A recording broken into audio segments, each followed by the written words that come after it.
حضور اکرم صلی اللہ علیہ وسلم نے ارشاد فرمایا، اللہ تعالیٰ دو اشخاص کی طرف دیکھ کر مسکراتا ہے۔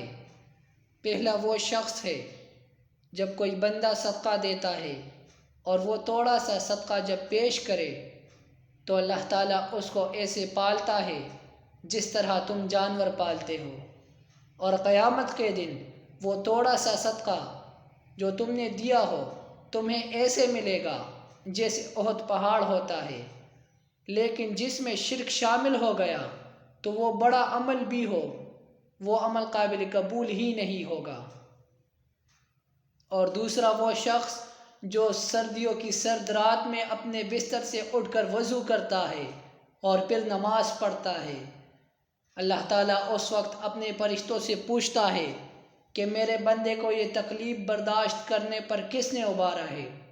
تو فرشتے جواب دیتے ہیں کہ یا اللہ، یہ تیری رحمت کا امیدوار ہے اور تیرے عذاب سے سخت ڈرتا ہے۔ تو اللہ تعالیٰ فرشتوں سے فرماتا ہے کہ فرشتوں گواہ ہو جاؤ، اس بندے کے امیدیں میں نے پوری کر دی۔ سبحان اللہ۔